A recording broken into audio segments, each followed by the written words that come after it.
Oke. Untuk surat untuk tafsir dari eh, nah di ayat 24 ini terbagi jadi dua bagian, dua potongan di setengah pertama dan setengah akhir. Hmm. Nah, ini dikutip dari Tafsir Web. Nah, menurut tafsir dari Liyadabbaru Ayatih Markas Tadabbur, nah, dari Fakultas Syariah Universitas Qasim dari Saudi Arabia. Nah, di potongan pertama ditafsirkan bahwa kehidupan yang bermanfaat hanya dapat diraih dengan memenuhi panggilan Allah dan Rasul-Nya. Maka barang siapa yang belum mampu memenuhi panggilan itu, tiada kehidupan baginya. Oleh karena itu, kehidupan yang hakiki adalah ketika panggilan Allah dan Rasul-Nya telah terpenuhi, baik zahir maupun batin. Mereka hidup sekalipun mereka telah mati, sedangkan yang lainnya bagaikan orang mati sekalipun mereka hidup. Jadi mungkin bisa diartikan bahwa tiada artinya kehidupan di dunia ini kalau kita tidak beriman. Mungkin sebagai contoh banyak ilmuwan-ilmuwan atau orang-orang besar yang mungkin manfaatnya di dunia sudah sangat besar lah, sangat banyak, mungkin seperti Bill Gates atau Elon Musk yang membantu jutaan umat manusia, namun karena barangkali keimanannya belum terpenuhi, ya, maka sangat disayangkan. Mungkin semoga kita dihindarkan dari kejauhan akan iman kita. Oke. Di dalam Al-Quran setidaknya ada 97 ayat yang berbicara tentang kewajiban mendengar panggilan wahyu Allah. Di antaranya ada 3 macam pendengaran, yaitu mendengarkan melalui suara, melalui telinga, mendengarkan melalui pemahaman, yakni dengan otak, dan mendengarkan melalui ketaatan dan menerimanya, yaitu dengan hati dan anggota badan. Nah, di potongan bagian kedua, wa'lamu annallaha yahulu bainal mar'i wa qalbih wa annahu ilaihi tusyarun. Nah, ketahuilah bahwasanya Allah lah yang melindungimu dari kesalahan-kesalahan. Nah, di tafsir ini dijelaskan bahwa syarahnya, ketahuilah bahwa sesungguhnya Allah membatasi antara manusia dan hatinya, dan sesungguhnya kepadanya lah kamu akan dikumpulkan. Di suatu kisahnya, suatu ketika Umar mendengar seorang lelaki berkata dalam doanya, "Ya Allah, sesungguhnya Engkaulah yang membatasi antara manusia dan hatinya, maka batasilah antara aku dan maksiat kepadamu." Umar kemudian tersentuh dengan doa itu lalu mendoakan lelaki tersebut. Nah, jadi ini doa yang sangat bagus ya, membatasi, ya Allah, batasilah aku dan perbuatan-perbuatan yang sekiranya maksiat kepadamu. Jadi mungkin bisa kita terapkan juga di doa kita. Semoga kita termasuk di dalamnya. Amin. Ya, mungkin itu sekian untuk tafsir surat Al-Anfal ayat 24. Barangkali ada tanggapan dari Ustaz Kiren. Insyaallah. Baik. Halo. Oke. Ini sebelumnya nama Afwan nih. Apa namanya, kamera sejak kemarin belum bisa nih, kayak ada permasalahan di sistemnya nih. Nah, alhamdulillah ya, istilahnya ada perkembangan lah dari kemampuan antum yang sebelumnya mungkin tadabbur Quran, ya masih dasar-dasar baca terjemahan, dan ini udah mulai agak menggali gitu. Nah, ala kulli hal kita ingin nggak cuma Safinatun Najah yang khatam ya, tapi ada skill-skill tambahan, dan itu penting. Kayak tadabbur Quran ini penting sekali kan. Dan saya Al-Quran itu yang paling dibutuhkan untuk umat Islam sekarang itu ialah kemampuan mentadabburi Al-Quran. Tapi ya yang sangat mirisnya yang kita lombakan itu kebanyakan bagaimana melanggamkan Al-Quran dengan baik dan menyanyikan Al-Quran dengan baik, walaupun itu tetap bagus ya, tetap bagus. Tapi umat ini akan bangkit ketika dia mengetahui makna ayat dan diamalkan. Dan itu bedanya para sahabat dengan kita ya. Para sahabat Nabi itu ketika turun ayat Al-Quran, itu merubah perspektif hidup mereka dan mereka amalkan. Nah, jadi tadi ayat itu kan udah hampir tuh istilahnya, Uki udah menyampaikan bahwa kebahagiaan hidup itu ketika kita menyambut seruan Allah. Maka aplikasi kita dalam sehari-hari ialah kita harus segera dalam menyambut seruan Allah, baik yang harian kayak sholat 5 waktu, dan misalnya dalam kerja, apakah kita profesional dalam beramal, profesional dalam bekerja, menunaikan hak dan kewajiban kita. Nah, itu bentuk dari istajibu lillahi wa lirrasuli. Nah, iza da'akum lima yuhyikum, kalau Allah dan Rasulnya mengajak kepada apa yang diwahyukan. Jadi ala kulli hal ini sekarang kita amalkan gitu. Nah, alhamdulillah ya ala kulli hal ya ana udah agak mulai nampak gitu, hasil dari pertemuan-pertemuan kita bahwa ilmu mentadaburi sudah mulai bertambah, dan pada akhirnya nah ini output yang apa ya, yang seharusnya kita tuju bersama. Apapun profesi kita, kalau misalnya kita sudah sampai ke titik menjadi ulama, baik ulama engineering, kalau kalian kan engineering lah, atau teknik apa pokok, kalian menjadi ulama di situ. Nah, sifat ulama yang dijelaskan dalam Al-Quran itu ternyata rasa takut ya. Padahal ulama itu banyak sifat-sifat ulama, dia yang tawaduk, tawaduk dengan ilmu dan pemilik ilmu, tawaduk kepada siapapun, menjaga wibawa ilmu dan sebagainya. Tapi yang direkam sama Al-Quran itu ialah khosyah. Nah, jadi setelah kita beramal, setelah kita mengetahui ilmu, maka seharusnya yang hadir itu dalam hati kita ialah rasa takut. Rasa takut pada Allah, takut tidak amanah menunaikan ilmu, tidak menyampaikan ilmu dengan baik. Nah, itu takut itu harus ada. Takut diawasi Allah, takut tidak sempurna dalam menjalankan tugas, takut amanah. Jadi kalau Umar itu kan amanah menjadi khalifah, hisab sama Allah itu takut. Jadi itu tahapan-tahapan kita dalam mencari ilmu, tahapan-tahapan kita dalam pengembaraan kita mencari ilmu. Ala kuliah sekarang sudah mulai menapak nih, udah mulai tadabbur Quran, kita mencari inspirasi dalam Quran dan kita amalkan. Nah, itu akan terus berlangsung. Kita baca Quran setiap hari, coba ini diamalkan. Lalu kalau sudah mulai banyak ilmu itu, maka seharusnya ilmu banyak itu ialah menimbulkan rasa takut. Nah, ini yang perlu diwanti-wanti, kenapa banyak orang-orang yang hijrah bertambah ilmu Islamnya, tapi enggak bertambah rasa khosyahnya, tapi malah bertambah rasa jumawanya untuk mengatakan orang lain salah dan orang lain sesat. Nah, ini output ilmu yang salah gitu. Nah, itu Ana enggak tadi sebenarnya sih pembahasan Uki udah bagus ya. Tinggal kita amalkan nih, dan Ana termasuk yang agak-agak tersentil juga tadi dengan apa yang dibilang sama Uki. Jadi harus kita amalkan nih. Tapi lakulihal itu sebuah kebahagiaan ya gitu. Bagi seorang guru, kebahagiaan itu ialah ketika melihat yang diajarin udah bisa memulai dengan mandiri. Ala kulihal itu mungkin dari Ana, nggak ada tambahan sih. Baik, Ustaz Kirang, terima kasih atas masukannya.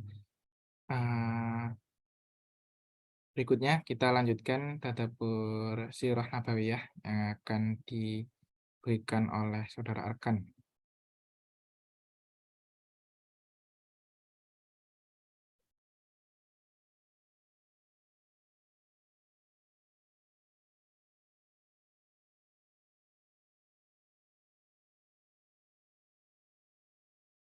Ini soal.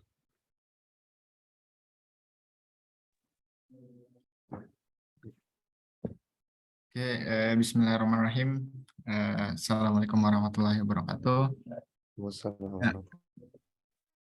Nah, baik, izin Bang Kiran dan teman-teman, seperti agenda kita pada biasanya, kita melanjutkan pembahasan ke Sirah Nabawiyah.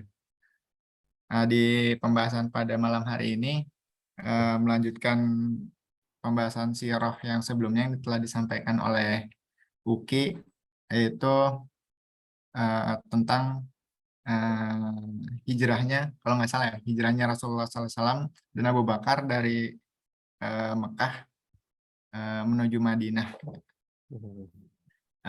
Ini slide-nya berbeda karena beda pembuat. Kalau yang Uki sepertinya sistematis, kalau yang ini baru dibuat malam ini. Jadi sirahnya sirah singkat, yaitu tentang dakwah Rasulullah SAW ketika awal-awal masuk ke kota Madinah.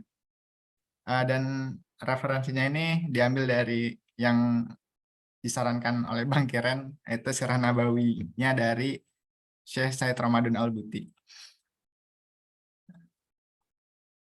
Nah, di pembahasan tentang dakwah Rasul di Madinah itu, di buku itu dikisahkan bahwa ketika sampai di kota Madinah, unta Rasulullah itu berhenti di salah satu tanah gitu. Nah, tanah itu sebenarnya dipakai oleh salah seorang sahabat, biasa dipakai salah seorang sahabat untuk dijadikan musola gitu, tempat beribadah gitu. Ternyata tanah yang dipakai itu merupakan tanah dari dua seorang anak yatim. Lalu Rasulullah bertanya kepada wali dari dua anak yatim tersebut untuk bermaksud membeli tanah tersebut untuk digunakan untuk membangun masjid. Lalu ketika ditanya ke anak kecil itu melalui perantara walinya gitu ya, berapakah kalian menjual harga tanah ini gitu. Rasulullah menawar si tanah milik kedua anak yatim tersebut.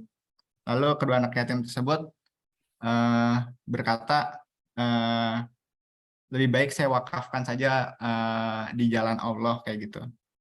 Namun Rasulullah SAW tidak menerimanya begitu saja dan akhirnya membayar tanah tersebut sebesar 10 dinar. Dan dari tanah yang sudah dibeli itu, melalui perantara si walinya ya, itu dibangun, Rasulullah memerintahkan untuk membangun masjid di atas tanah tersebut. Kalau nggak salah ukurannya sekitar 100 panjangnya 100 hasta dan lebarnya kurang lebih hampir sama 100 hasta. Dan di lain kesempatan Rasulullah juga pernah memerintahkan Bani Najjar untuk membangun masjid juga.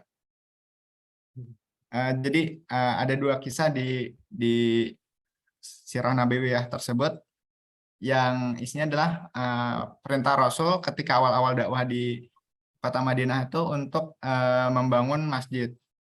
Nah, ini ternyata jadi strategi awal-awal yang dilakukan Rasulullah untuk mempersiapkan membangun negara Islam di Madinah.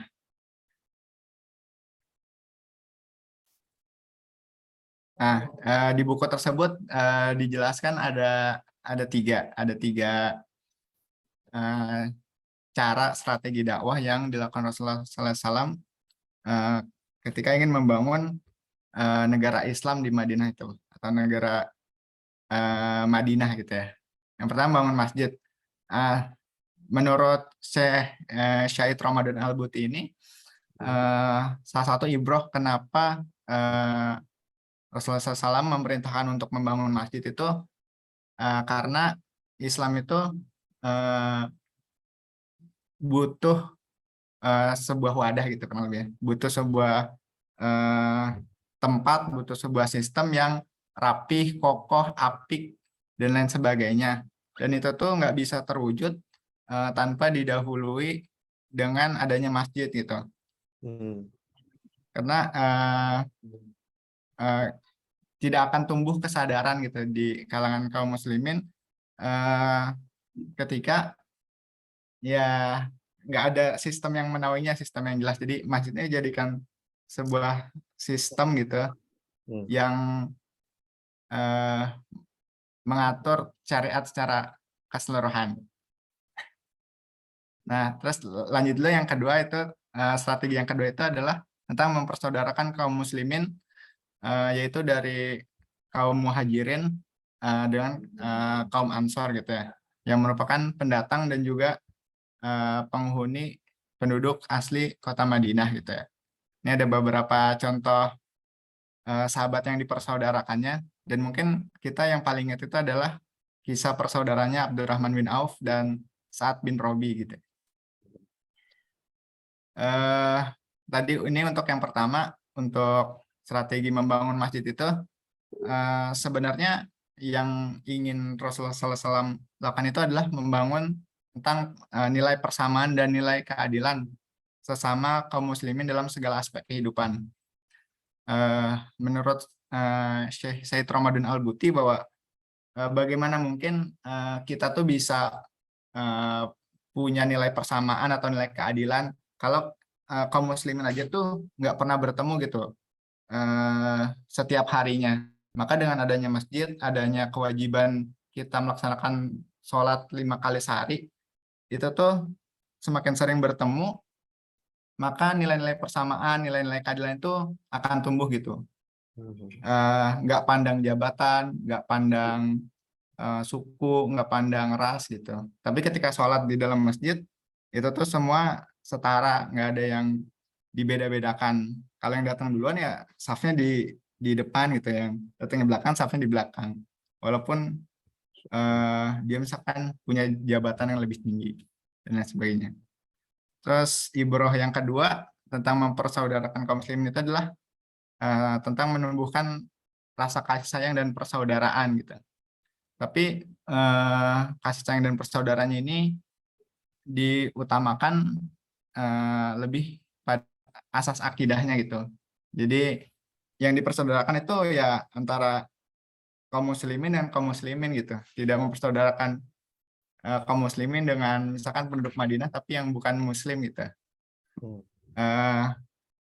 Karena ukhuwah Islamiyah atau persaudaraan itu harus punya kesamaan gitu. Yang wajib itu adalah kesamaan tentang akidahnya. Lalu ada tolong menolong dan saling mendukung juga. Digabung aja dengan bahwa ukhuwah Islamiyah itu bukan sekedar slogan tapi sebuah bukti. Yang mana kita pasti udah sering mendengar tentang kisah persaudaraannya Abdurrahman bin Auf dan Sa'ad bin Robi. Yang mana ketika dipersaudarakan itu kan Abdurrahman bin Auf tuh meninggalkan semua hartanya di kota Mekah gitu ya. Berangkat hijrah dengan tanpa membawa apa-apa kecuali yang pakaiannya yang melekat gitu. Lalu ditawarkan sama Sa'ad bin Robi ini, saya punya kebun sekian, kita bagi 2, kamu ambil setengahnya gitu. Dan saya juga punya 2 orang istri, pilihlah salah satu yang menarik bagimu, maka akan aku ceraikan dan kau boleh menikahinya gitu. Tolong menolongnya itu dan saling mendukungnya luar biasa. Tapi sikap Abdurrahman bin Auf juga menunjukkan kualitas keimanan yang nggak main-main. Yaitu justru dia malah menanyakan di mana pasar gitu. Nggak akhirnya keasikan gitu ya. Mungkin kalau kita keasikan gitu, dikasih harta kebun sekian, ditawarin pasangan, bisa milih gitu. Tapi Abdurrahman bin Auf dengan keimanannya dan ukhuwahnya itu yang benar-benar ukhuwah, itu malah tetap mau berjuang gitu, tetap mau tadi menanyakan di mana pasar untuk mencari penghasilan, nggak mengandalkan atau bergantung pada saudaranya yang dipersaudarakan tadi, yaitu Sa'ad bin Robi.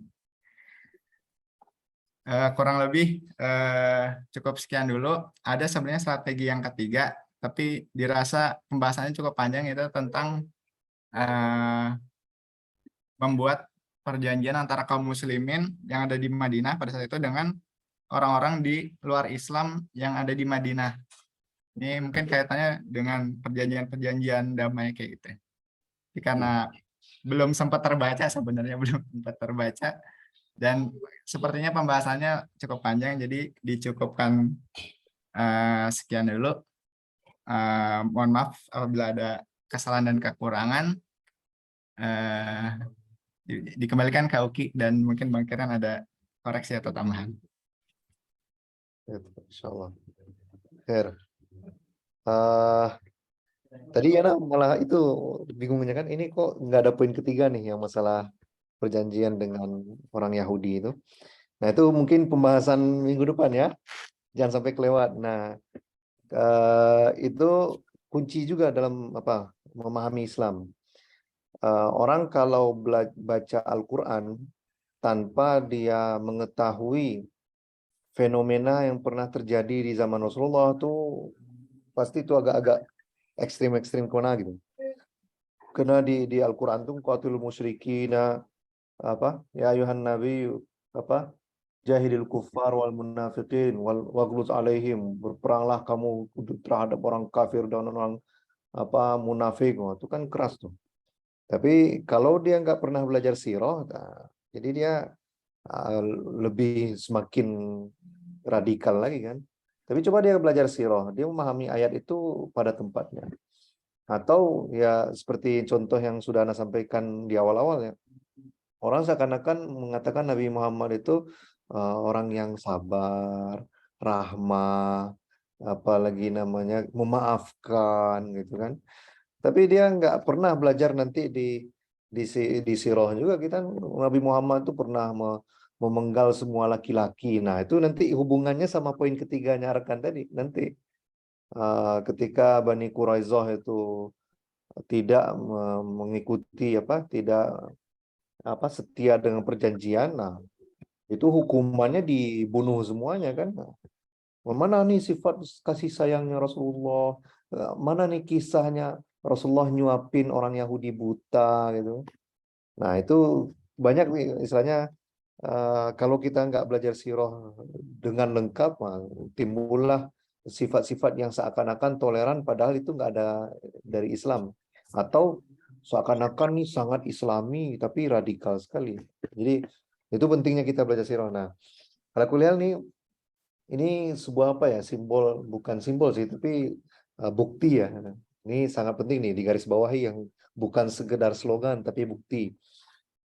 Nah ini sesuai dengan kaidah fikih yang dulu pernah kita pelajari, al-ibratu bil maqasid wal ma'ani la bil mabani wal musammayat. Ibrah itu yang jadi hukum itu ialah tujuan dan makna-makna, bukan penamaan atau casing dan sebagainya. Nah, kalau misalnya casing ini kan masjid casing. Tapi maknanya apa? Maknanya menjalin persatuan, menjalin keadilan. Nggak ada orang yang didahulu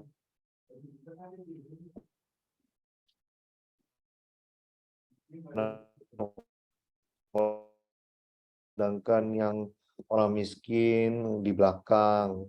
Nah, sekarang coba fenomena ini kita sekarang. Apakah masjid itu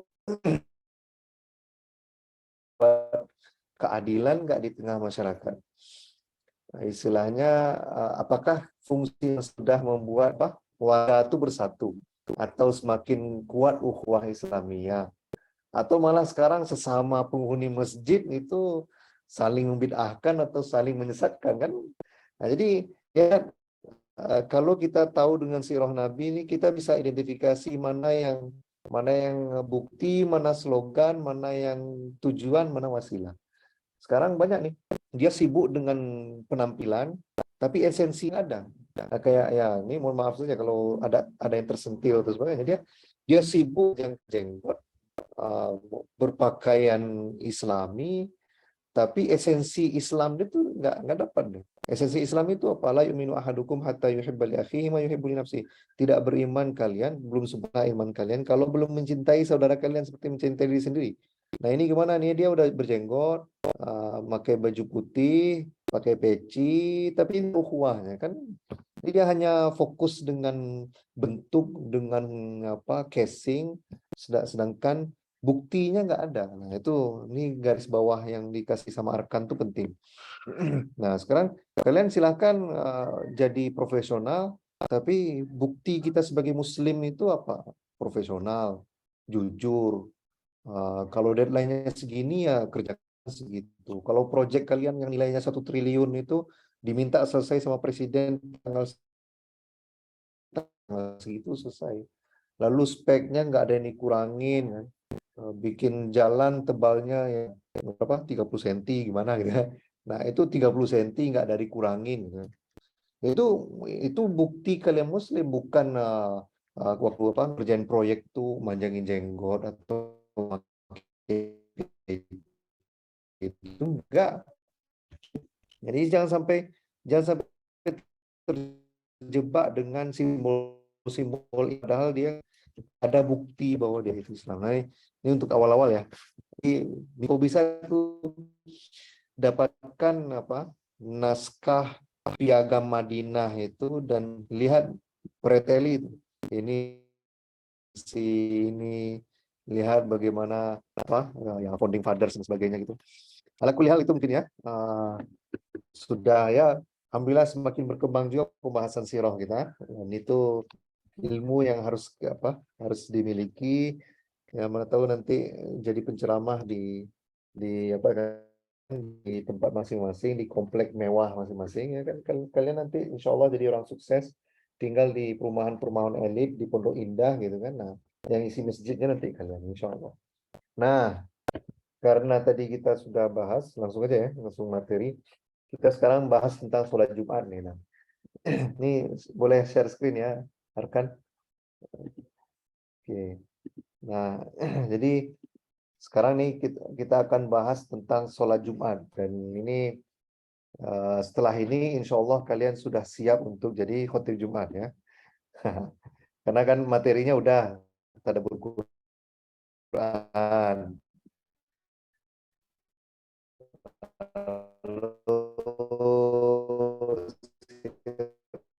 Nabawiyah sudah. Nah, jadi semua syarat-syarat ini, dan insya Allah sudah siap jadi khotib Jumat nih. Oke. Mana nih Ustaz? Oke. Nah, faslun fi syurutil Jum'ah. Pasal atau pembahasan syarat-syarat Jumat. Oke. Syarat Jumat itu ada 6. Oke, pertama antakuna kullaha fi waktu zuhur, ini maklumat yang udah pasti tahu ya. Sholat Jumat itu hanya di waktu zuhur, antakuna kullaha. Jadi waktu sholat Jumat itu hanya berada di waktu zuhur. Jadi ya silahkan khutbahnya panjang, asalkan sholat Jumatnya di waktu zuhur. Nah, gitu. Jadi jangan sampai karena kelamaan khutbah Jumat sampai sholat Jumatnya itu di waktu asar. Nah, itu nggak mungkin karena nggak sah. Jadi salah satu syaratnya ialah waktunya di waktu zuhur. Wa antuqama fi khittatil balad. Didirikan sholat Jumat itu di sebuah negeri. Dan negeri ini yang ada batasnya. Maksudnya kota. Nah, kita kan udah bahas di masalah sholat jamak dan qashar kan, ada batas kota. Nah, jadi di sebuah negeri yang di sana dilakukan sholat Jumat, misalnya sholat Jumat didirikan di sebuah negeri yang ada batasnya. Nah, kampung itu kan sudah ada batasnya administrasi ya. Nah, jadi sholat Jumat di satu negeri satu. Nggak boleh di perbatasan atau di pinggiran atau di sebuah masjid yang tidak ada permukiman di sana, atau masjid para musafir. Nah, itu nggak bisa dilakukan sholat Jumat di sana, karena dia sholat Jumat itu harus berada di sebuah negeri. Nah, nanti ada syarat-syarat detailnya. Lalu yang ketiga, wa antusalla jamaatan. Sholat Jumat itu hanya bisa dilakukan berjamaah. Maka kalau misalnya orang ikut mendengarkan khutbah. Lalu dia ya ke belakang kan, ke toilet, pupnya agak lama mungkin karena mencret gitu kan. Sampai selesai sholat Jumat. Sedangkan dia mendengarkan khutbah. Maka apa yang harus dia lakukan? Dia harus sholat zuhur seperti biasa walaupun dia sudah mendapatkan khutbah. Karena sholat Jumat itu harus berjamaah. Ya, tapi kalau dia masbuk boleh. Misalnya dengerin khutbah, lalu ya mungkin batal wuduknya, dan dia baru mendapati jamaah, dia baru mendapati udah di tasyahud akhir, nah, itu boleh. Tapi selagi dia masih mendapati jamaah, sah sholat Jumatnya. Tapi kalau enggak, maka dia harus sholat zuhur seperti biasa. Nah, syarat yang keempat, wa ayyakunu arba'ina ahraran zukuran balighina mustautinin. Wah, ini panjang nih. Sholat Jumat itu harus dilakukan minimal 40 orang. Oke. 40 orang ini gimana? Orang yang merdeka. Nggak cukup di sana. Orang yang merdeka lalu laki-laki. Laki-laki, anak kecil masuk nggak? Jadi 40 orang merdeka, laki-laki, baligh, dan syarat terakhir ialah warga lokal, mustautinin. Orang yang bermustautin, udah bahasa Indonesia sekarang kan, orang yang berdomisili di negeri tersebut, di kampung tersebut. Jadi kalau misalnya di sebuah kampung sholat dan kurang misalnya jumlah orang laki-lakinya 35, tiba-tiba datang satu bus orang bermusafir mau sholat. Nah, satu bus itu kan 40-an kan, 44.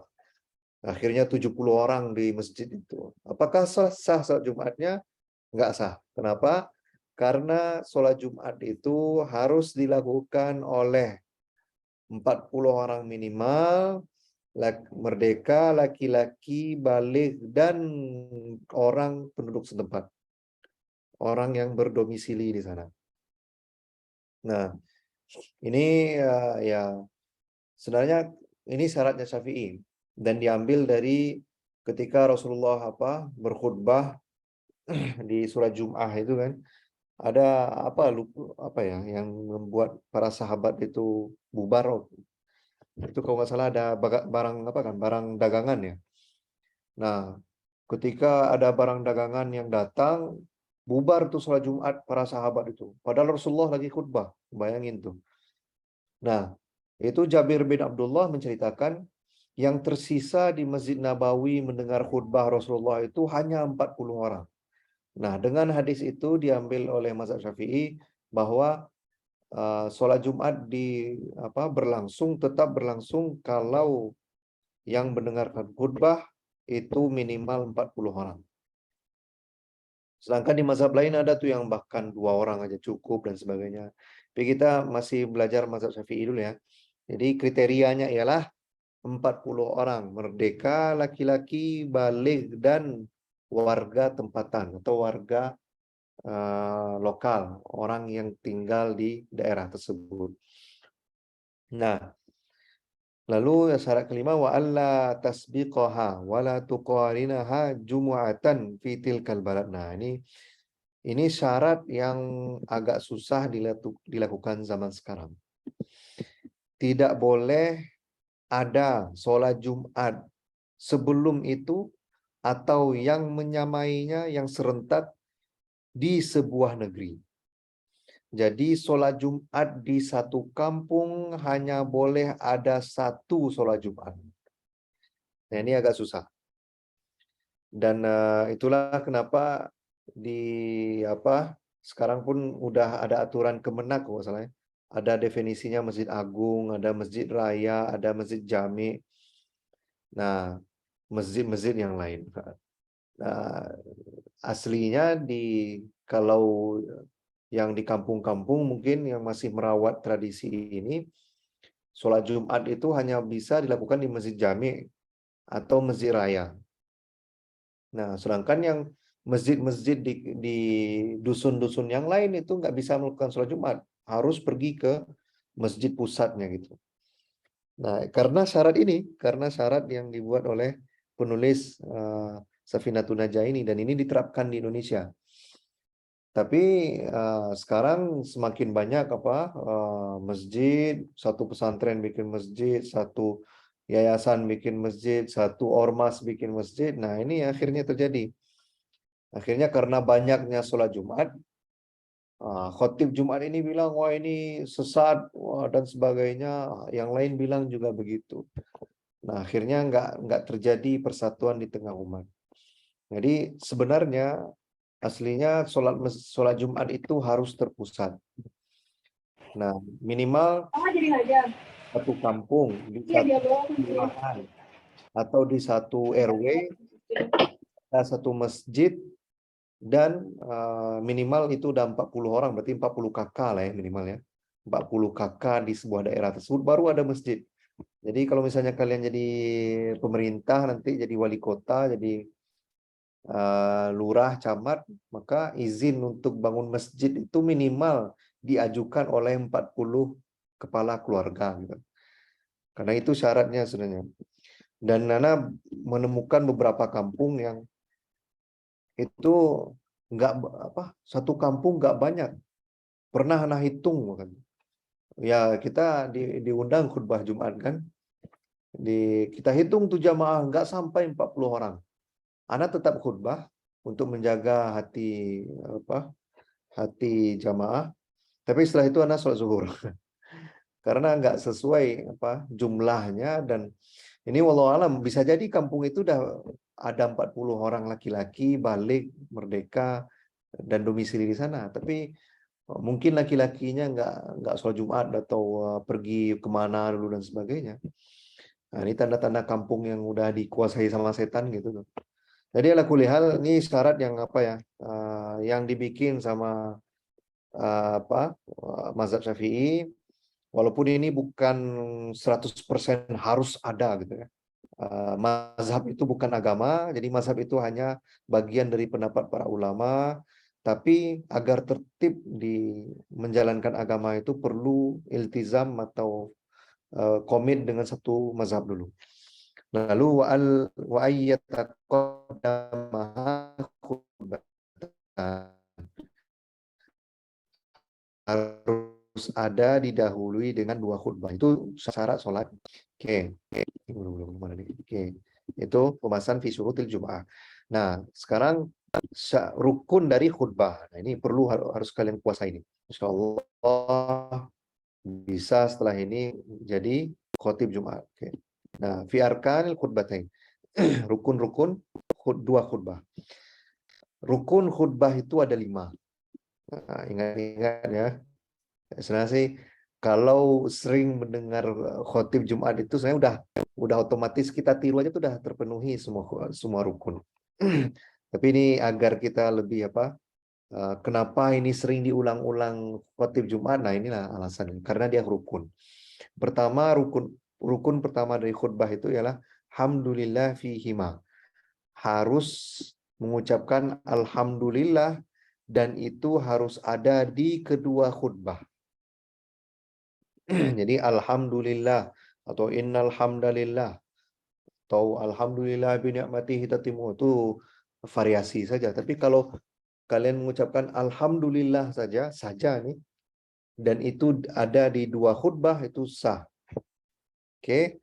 Nah, tapi nggak cukup, dia harus 5-5-nya harus ada. Lalu wassalatu ala nabi sallallahu alaihi wasallam fihima. Berselawat kepada Nabi Muhammad di kedua khutbah. Jadi alhamdulillah wassalatu wassalamu ala nabiyina wassalatu wassalamu ala Muhammad. Itu harus ada di kedua khutbah. Lupa mengucapkan ini nggak sah sholat Jumat, batal sholat Jumat orang 40 orang atau 100 orang atau 1000 orang tuh nanggung dosa tuh khotibnya tuh. Nah, maka harus hati-hati, itulah harus berilmu. Lalu al-wasiyatu bittaqwa fihima, berwasiat takwa dan harus di kedua khutbah. Nah, ini itulah kenapa banyak Sebenarnya sih ana antara mendukung atau tidak sertifikasi dai ya di Kemenak gitu. Mendukung, kenapa? Karena harus ada standar penceramah. Tapi sertifikasi ini bisa jadi bumerang. Kenapa? Karena ya rezim menstandarkan yang boleh menjadi dai itu ialah orang-orang yang mendukung rezim. Nah, itu kan peluangnya ada juga. Tapi ana beberapa kali jadi jamaah, ya kita dengerin khutbah. Itu di khutbah kedua nggak ada baca wasiat takwa. Jadi wasiat takwa itu harus ada di kedua khutbah. Antara kalian membaca ya ayyuhallazina amanu taqullaha haqqa tuqatih atau doa yang lain. Ya ayyuhallazina amanu taqullaha wa qulu qawlan sadida atau yang lain ya ayyuhallazina amanu taqullaha wa kunu ma'as shadiqin atau ayat yang lain terserah. Asalkan ada wasiat takwa atau saya sebentar atau dengan usikum bittaqwa. Udah selesai. Nah, jadi usikum bittaqwa itu udah rukun dari khutbah. Nah, lalu wa qira'atu ayatin minal Qur'an fi ihdahuma. Membaca satu ayat saja dari Al-Qur'an fi ihdahuma di salah satu di antara dua khutbah. Jadi kalau membaca ayat itu cukup hanya di satu khutbah saja. Di khutbah kedua nggak ada. Atau di khutbah satu nggak ada, di khutbah dua ada. Cukup salah satu di antaranya. Oke. Lalu waddu'a ilil mu'minina wal mu'minati fil akhirah. Doa Allahumma gfir lil mu'minina wal mu'minat. Nah, itu kan di fil akhirah, di khutbah yang terakhir. Nah, ini rukun-rukun khutbah Jumat. Kalau udah tahu, nah insya Allah ini udah siap nih. Arkan udah siap jadi khotib, Alwi udah siap jadi khotib. Ya, penuhi ini aja udah selesai. Nggak ada isi khutbah, nggak ada masalah. Yang penting dosa satu kampung udah selamat. Ya kan? Nah, cukup alhamdulillah wassalatu wassalamu ala Rasulillah usikum bittaqwallah. Dah. Atau setelah itu alhamdulillah wassalatu wassalamu ala Rasulillah usikum bittaqwallah ya ayyuhallazina amanu taqullaha haqqa tuqatih. Udah, duduk. Setelah duduk, bangkit lagi alhamdulillah wassalatu wassalamu ala Rasulillah usikum bittaqwallah. Allahumma ighfir lil mu'minina wal mu'minat. Udah, aqimus shalah. Udah cukup. Cukup untuk khutbah Jumat. Nah, tapi di pembahasan selanjutnya ada syurutul khutbatain, ada syarat khutbah. Nah, jadi kalau rukun itu berada di dalam khutbah, sedangkan syarat itu di luar khutbah. Kan antara syarat dan rukun tahu kan definisinya kan ya? Kalau syarat itu wajib dan dia berada di luar sebuah amal, sedangkan rukun dia juga wajib tapi berada di dalam amal tersebut. Syarat sholat dia wajib tapi berada di luar sholat, berwudu, menutup aurat, menghadap kiblat dan sebagainya. Sedangkan rukun sholat dia wajib tapi berada di dalam sholat, baca Al-Fatihah, ruku, sujud dan sebagainya. Nah, tadi kita membahas rukun khutbah, sekarang syarat khutbah. Nah, ini yang agak banyak. Ya, dicatat aja dan penuhi syarat-syarat ini. Syurutul khutbataini asyarah. Syarat khutbah itu ada 10. Pertama, at-taharatu 'anil hadatsaini al-asghari wal akbar. Khotibnya harus suci hadas kecil dan hadas besar. Oke, itu syarat khotib. Lalu yang kedua, wat-taharatu 'anin najasati, bersih dari najis, baik fisaubi, di baju, di pakaian, wal badan, di badan, dan makan, tempat. Jadi pakaian, baik bajunya, sorbannya, apalagi kaos kakinya, celana dalamnya, singletnya, dan sebagainya. Lalu badan juga harus bersih dari najis, dan tempat khutbahnya juga harus bersih dari najis. Mimbarnya harus bersih dari najis. Lalu wasatrul aurati, menutup aurat. Khotibnya harus menutup aurat.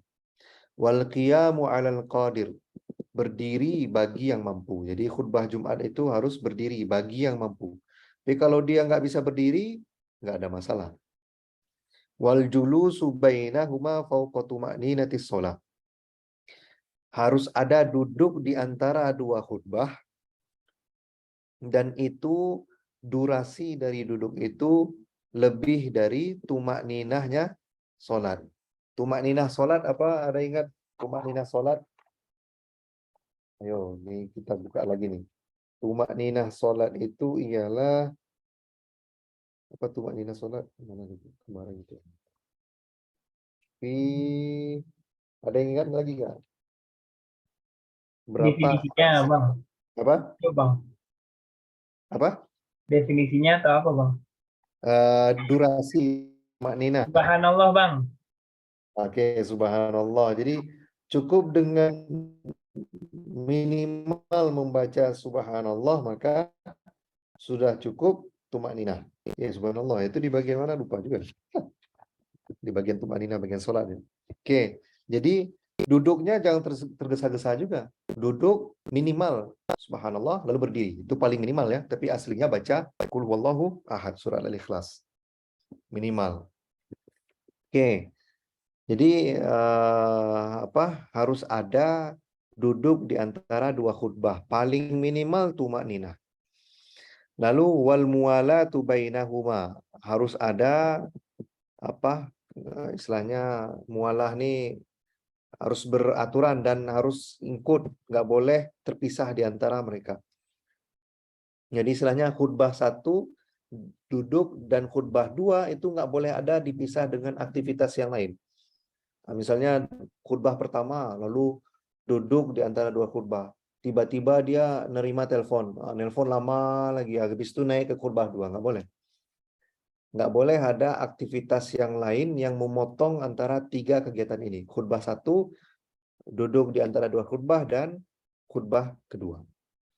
Lalu wal muwalatu bainahuma wa baina shalah. Mualah lagi, harus ada kesinambungan, bukan kesinambungan, keberlanjutan atau ya gitulah, antara dua khutbah dan dengan sholat. Jadi ada berapa banyak tuh? Khutbah 1 duduk di antara dua khutbah, lalu khutbah kedua. Nah, dengan sholat itu nggak boleh ada pemisah dengan kegiatan yang lain, nggak ada aktivitas yang lain. Oke. Wa antakuna bil arabiyah. Nah, ini syarat yang membuat banyak kampung-kampung khutbahnya pakai bahasa Arab. Jadi khutbah itu, salah satu syarat khutbah itu ialah dengan berbahasa Arab. Nah, ini kok susah, kalau itu susah dong, Ustaz. Nah, ini pembahasannya di catatan pembahasan khutbah Jumat ini, yang harus dengan bahasa Arab itu ialah di rukun-rukunnya. Rukun-rukun khutbah. Jadi kalau khutbah nggak boleh segala puji bagi Allah, selawat dan salam kepada Nabi, saya berwasiat takwa, lalu ya Allah ampunilah kaum mukminin dan kaum mukminat. Nah, itu nggak boleh, kecuali setelah baca bahasa Arab ini lalu kalian terjemahkan. Jemaah yang dirahmati Allah, mari kita mensyukuri nikmat Allah dengan mengucapkan alhamdulillah dan berselawat. Nah, itu boleh. Karena sudah dilewati dengan bahasa Arab tadi. Innal hamdalillah nahmaduhu wa Allahumma shalli ala sayyidina Muhammad usikum bittaqwallah. Ya usikum bittaqwallah, lalu baca ayat apa gitu. Lalu Allahumma ighfir lil mu'minin wal mu'minat. Nah, itu harus berbahasa Arab. Sedangkan materi khutbah itu silakan berbahasa Indonesia, bahasa Sunda, bahasa Jawa, bahasa Minang, itu terserah. Wa yasma'aha arbaun. Lalu harus didengarkan oleh 40 orang tadi. 40 apa tadi? Orang yang merdeka, laki-laki, baligh, dan warga domisili. Lalu wa antakuna kullaha fi waqti zuhri.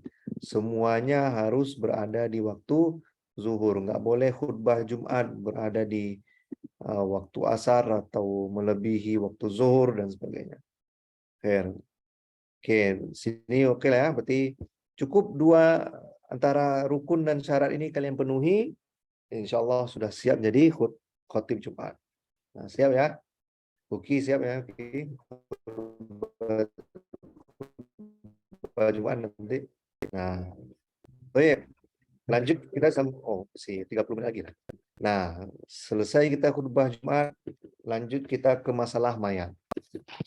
Fima yalzamu al-mayyita.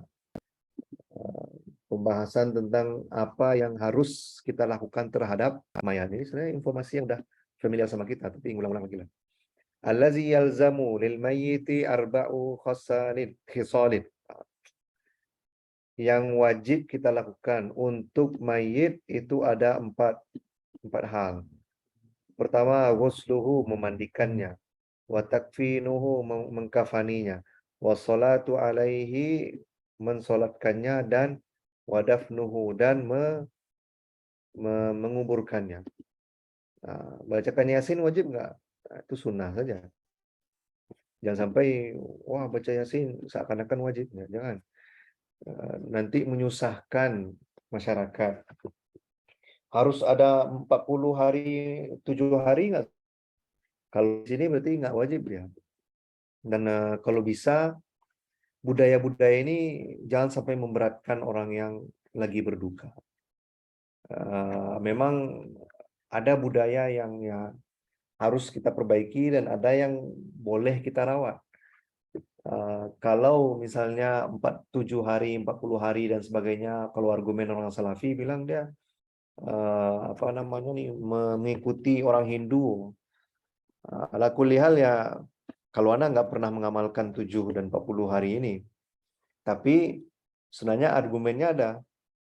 Jadi Ahlul Bait itu sengaja mengundang orang untuk berdoa, mendoakan si mayit agar ketika dikubur dia dimudahkan untuk menjawab semua pertanyaan malaikat.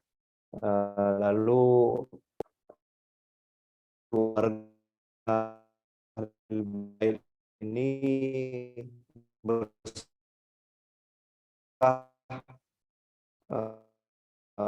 memberikan makanan kepada orang yang hadir dengan makanan itu dan si mayit. Ada dalil-dalilnya, ada dalil sandarannya. Tapi ala kulli hal ada budaya yang kurang bagus. Contoh, yang wafat itu harus menghidangkan makanan yang banyak gitu. Diundang 1000 orang. 1000 orang lalu untuk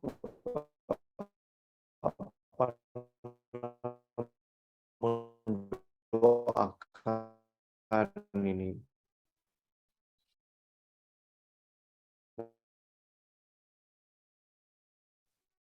Konten dong, putus-putus bang. Mahal dong biaya kematian dalam itu cukup beli kafan untuk menggali.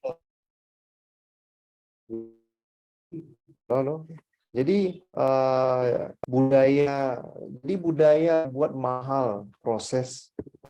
Lihat Islam itu tahu bahwa itu ialah fitrah dan selalu terjadi. Kalau misalnya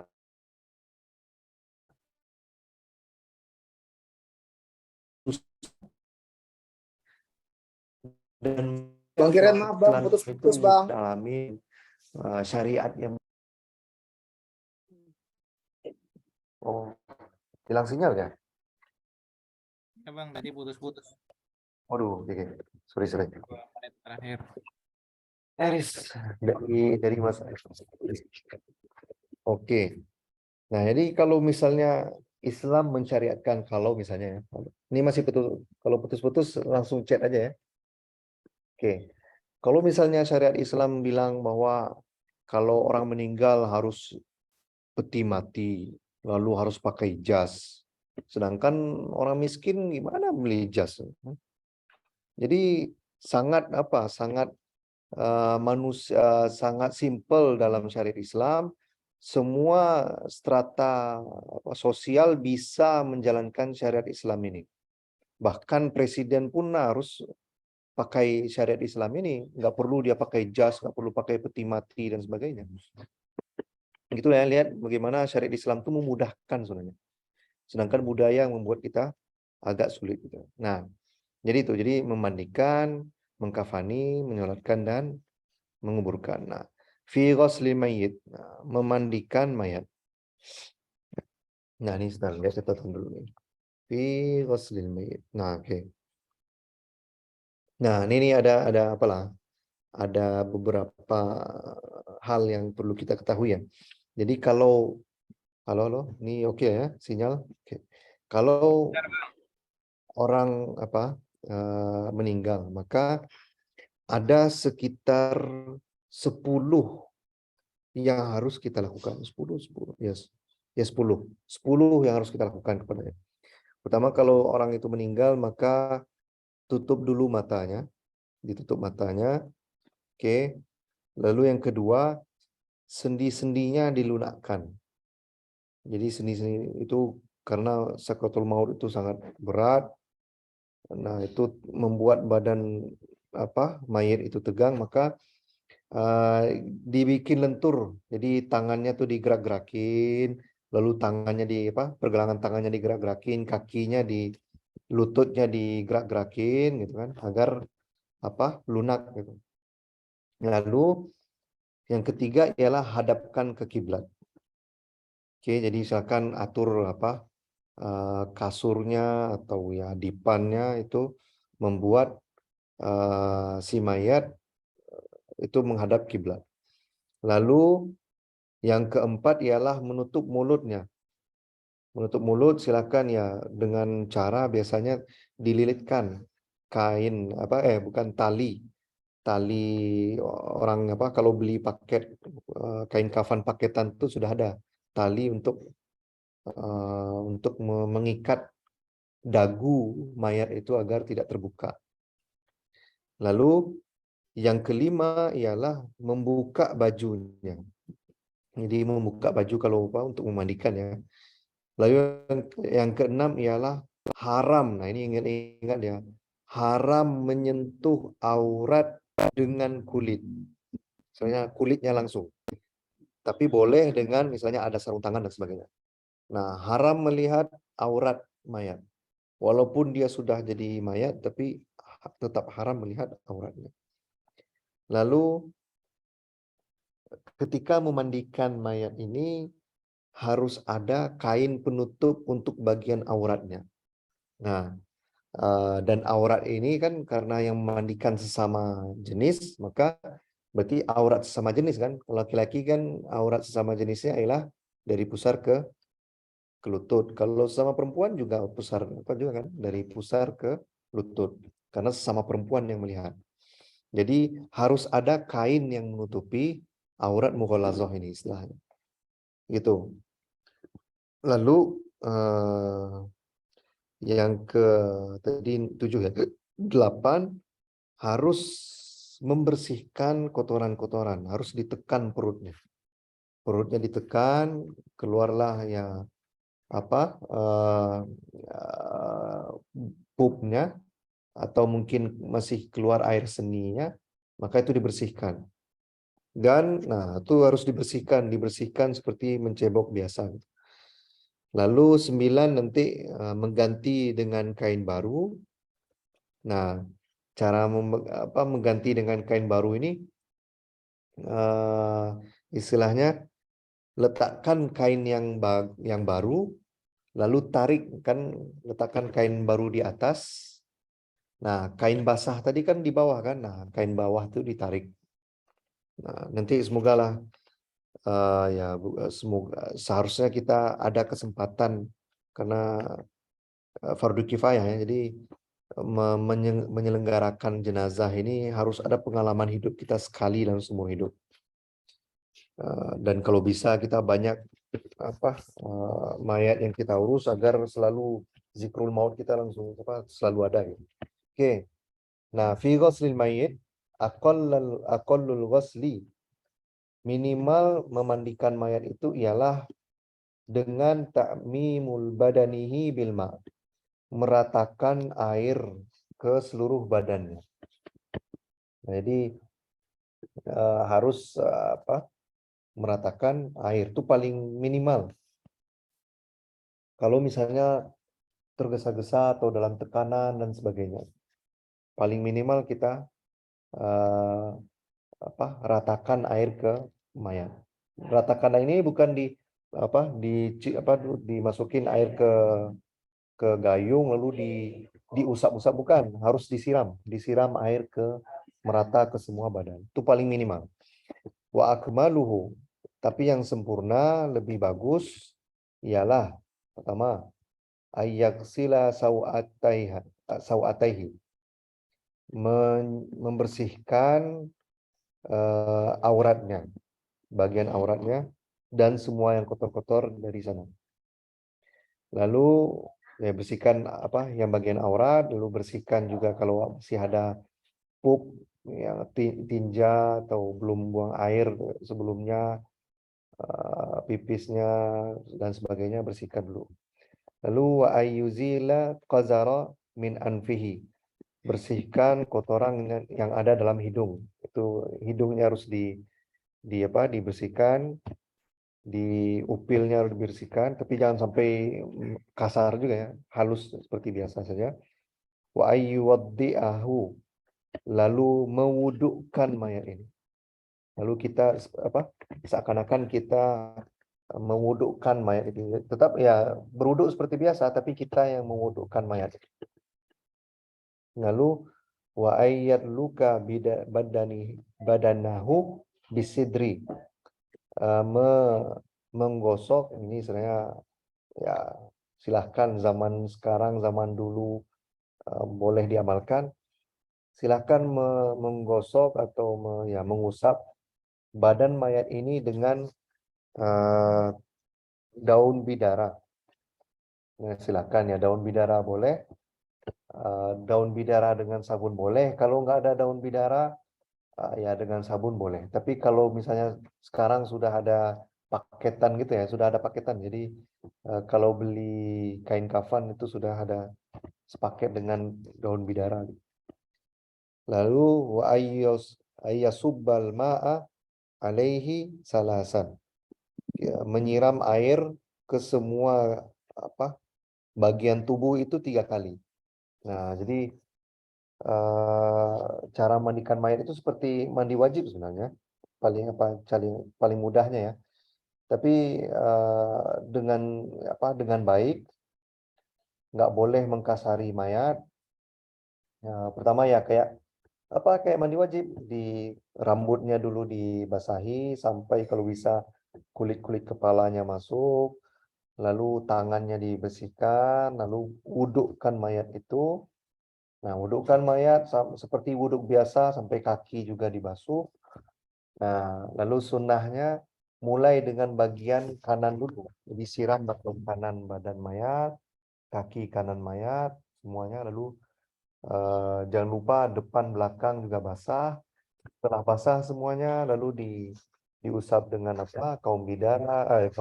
daun-daun bidara dengan sabun, bersihkan, lalu siram baik-baik juga wajahnya, jangan sampai ditimpa dengan air gitu, tapi baik-baik semuanya. Baik-baik bersihkan sabun-sabun itu semua, bersihkan semua bekas daun bidara. Nah, setelah sudah sudah bersih, keringkan badan mayat. Nah, kan ada kain basah kan, kain basah. Nah, lalu tutup mayat itu dengan kain. Nah, kain basah itu ditarik. Nah, lalu ya bawa mayat itu ke tempat di mana mau dikafani. Oke, baru kita masuk ke mengkafani mayat. Nah, fi takfinil mayit. Oke, fi takfinil mayit. Oke. Aqallul kafani.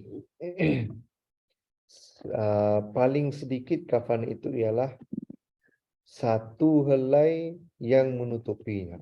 Nah, jadi kalaupun misalnya ya bisa jadi ya mahal kain kafan karena mungkin krisis atau negara kita diembargo oleh negara yang mengekspor kain garmen kepada kita, bisa jadi ya. Maka paling minimal kain kafan itu ialah 1 helai yang menutupi semuanya.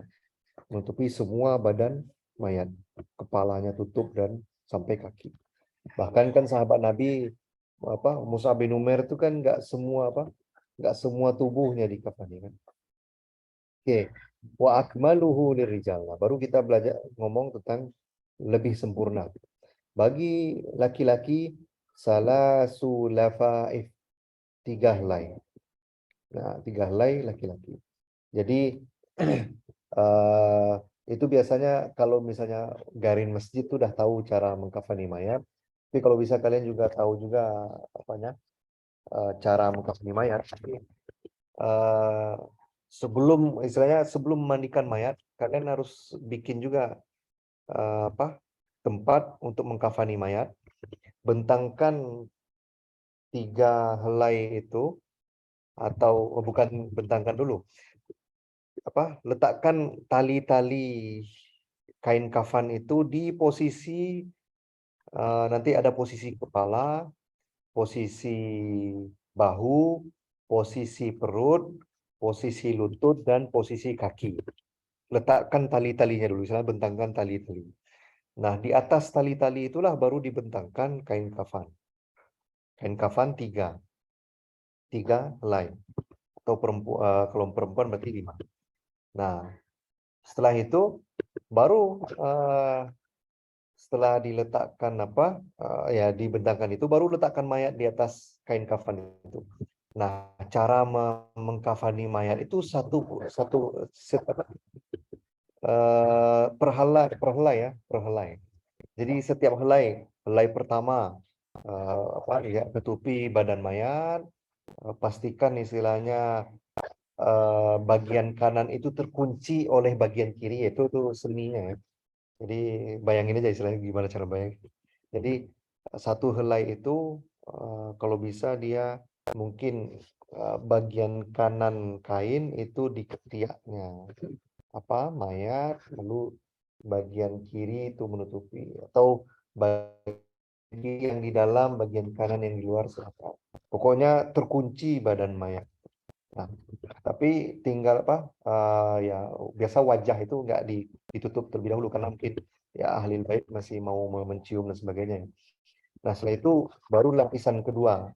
Lapisan kedua juga gitu. Nah, lalu lapisan ketiga juga begitu. Nah, tapi sebelum ditutup kain kafan tuh biasa dikasih parfum ya. Kasih parfum, diparfumin dan sebagainya. Nah, dan dikasih kapur juga. Tapi ala kulihal gitu ya. Nah, ini karena Safinatun Najah, jadi yang simple-simple dan yang harus diketahui. Nah, walil mar'ati, untuk perempuan, gamis ya. Gamis, wa khimarun, dan jilbab, wa izarun, sarung untuk bawah, walifa fatani, dan dua helai kain. Jadi gamis, jilbab, dan sarung tambah 2 helai lagi, jadi pas 5. Itu untuk perempuan. Jadi perempuan pun walaupun dia meninggal tetap memakai jilbab, tetap menutup aurat. Oke. Nah, baru setelah itu kita 17, kita nggak apalah sampai 30 ya. Oke. Biar tuntas masalah sholat udah selesai nih. Ya. Oke, ya 2, 3. Oke. Fi arkani sholatil janazah. Nah, ini udah familiar lah ya. Rukun-rukun sholat jenazah, pertama niat, lalu 4 takbir, 4 kali takbir. Yang kedua al-qiyamu 'alal qadir, berdiri bagi yang mampu. Lalu keempat membaca Al-Fatihah, membaca Al-Fatihah. Dan yang kelima ialah as-salatu 'alan nabi sallallahu alaihi wasallam ba'da saniyah, membaca salawat Nabi di takbir yang kedua. Lalu rukun ke-6 ad-du'a lil mayyit ba'da salisah, doa untuk mayit, Allahumma gfir lahu, itu sudah cukup. Allahumma ighfir lahu warhamhu wa'afihi wa'fu anhu. Cukup. Allahumma ighfir lahu warhamhu wa'afihi wa'fu anhu. Wa akrim nuzulahu wasi' madkhalahu, sampai panjang atau banyak doa, semakin banyak hafalan doa antum dan antum baca semuanya boleh. Oke. Nah, lalu yang takbir yang keempat mana? Nah, takbir keempat itu sebenarnya cukup takbir 4 dan langsung salam juga boleh. Tapi kalau di Indonesia takbir keempat itu ialah mendoakan kaum muslimin yang masih hidup, itu boleh, silakan, nggak ada masalah. Lalu yang baru setelah itu ditutupi dengan salam. Ya, jadi doa yang ke takbir 4 itu nggak rukun ya, bukan rukun. Jadi kalaupun nggak dibaca nggak ada masalah. Tapi ya kita doakanlah yang masih hidup juga baik gitu. Oke. Fi dafnil mayit, menguburkan mayat. Nah, aqallu dafni. Nah, lubang kuburan itu paling minimal ialah hufratun, lubang taktumu raihatahu, lubang yang menutupi aroma dari mayit itu, aroma bangkainya nanti, wa tahrusuhu minas siba, dan menjaga mayat itu dari binatang buas. Jadi itu lubang mayat paling minimal. Tadi kan ya kita belajar minimal nih. Bisa jadi ada saja keadaannya. Kalian nanti dakwah di daerah pegunungan yang tanahnya sangat keras gitu ya. Ya kan? Tanahnya keras, bu semuanya, bisa jadi. Atau tanahnya tanah apa? Padang pasir gitu. Nah, padang pasir ini harus digalinya sampai mana? Agar dia syaratnya harus 2. Pertama, menutupi aroma dari bangkai, dan yang kedua ialah agar terjaga dari binatang buas. Itu kriterianya. Nah, wa akmaluhu, sedangkan yang sempurna itu ialah qamatun wa bastah. Ketika manusia, lubang dalamnya itu ialah ketika orang bisa berdiri di bukan apa ya, setinggi manusia lah, setinggi manusia. Nah, wabastah, berdiri dengan sempurna gitu. Jadi dalam lubang itu ialah bisa manusia berdiri dengan sempurna di sana. Wa yudau khadduhu ala turab, dan apa namanya, dan dia bisa ngangkat tangannya dan tangannya itu mencapai dasar tanah. Bukan dasar tanah, apa? Permukaan tanah. Jadi dia berdiri dan tangannya itu bisa mencapai permukaan tanah. Itu dalam yang ideal. Oke, bisa dibayangin nggak? Kalian berdiri sempurna di lubang mayat dan tangan kalian bisa mencapai permukaan tanah gitu. Oke, itu paling sempurna. Nah, dan wajib taujihuhu ilal kiblah, wajib menghadapkannya ke kiblat. Nah, jadi harus rancangan kuburan itu harus dia menghadap kiblat. Nah, mungkin yang belum pernah memasukkan mayat ke kuburan ya. Jadi mayat itu dalam kuburan, dalam syariat Islam itu kuburan itu ada 2 jenis. Lahat itu, lahat sama yang kedua hufrah. Nah, lahat itu sebenarnya ialah kebiasaan orang Madinah menguburkan, sedangkan hufrah itu kebiasaan orang Mekah menguburkan mayatnya. Nah, karena Rasulullah SAW dikuburkan di Madinah, maka Rasulullah itu dikuburkan dalam bentuk liang lahat. Sedangkan kalau orang Mekah kalau biasa menguburkan itu hufrah namanya. Nah, liang lahat itu apa maksudnya? Jadi ini kasih gambar dulu ya, saudara. Mungkin share, kasih Google dulu. Liang lahat. Gambar liang lahat. Nah, ini. Oke, start. Kita Kita belajar sama Google ya. Oke, mana nih? Oke. Nah, liang lahat itu ikhwatal rahimahullah nih. Jadi harus ada ruangan yang lain di kuburan itu. Oke, ini gimana caranya? Oke.